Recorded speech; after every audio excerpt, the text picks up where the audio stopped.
ज्या लेकाला जन्म दिला त्याच लेकाचा धारदार शस्त्रानं गळा चिरला। 11 वर्षांचा मुलगा आणि 13 वर्षांची मुलगीच जन्मदात्या आईला नकोसे झाले, म्हणून तिने पोटच्याच पोरांवर थेट चाकूनं सपासप वार केलेत।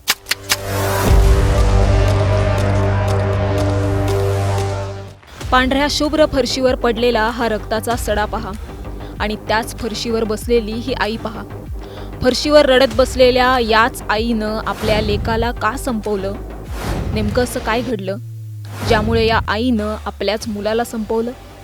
नेमकी ही घटना कधी, कुठे आणि कशी घडली याचा सविस्तर आढावा या व्हिडिओतून घेणार आहोत।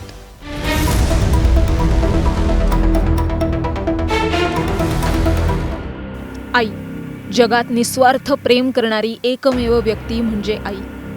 पण तीच आई आपल्या 11 वर्षांच्या लेकाला संपवू शकते?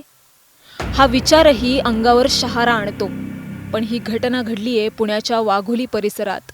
या आईनं आपल्या 11 वर्षांच्या मुलाचा गळा चिरलाय आणि आपल्याच 13 वर्षांच्या लेकीलाही गंभीर जखमी केलंय। सोनी संतोष जायभाय असं या आरोपी महिलेचं नाव। जायभाय कुटुंब मूळचं नांदेड जिल्ह्यातील कंधार तालुक्यातलं। ते सध्या नोकरीनिमित्त वाघोलीतील बाईफ रोड परिसरात वास्तव्यास आहे। आरोपी महिलेचा पती मंगळवारी सकाळी कामानिमित्त बाहेर गेला होता।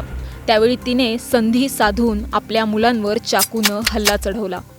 या आईनं कौटुंबिक वादातून आपल्या दोन्ही लेकरांना संपवण्याचा कट रचल्याचा संशय व्यक्त केला जातोय।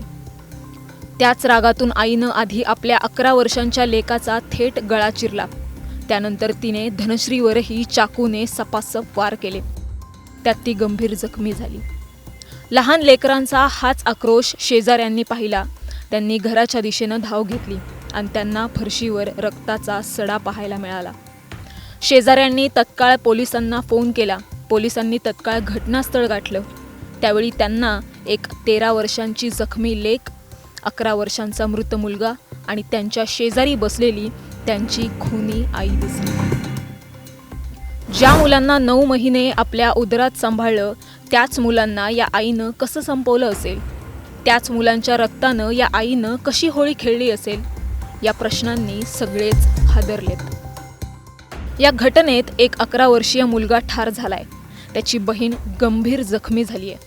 कौटुंबिक वादातून महिलेनं हे कृत्य केल्याचा संशय व्यक्त केला जातोय। पोलीस पुढील तपास करतायत।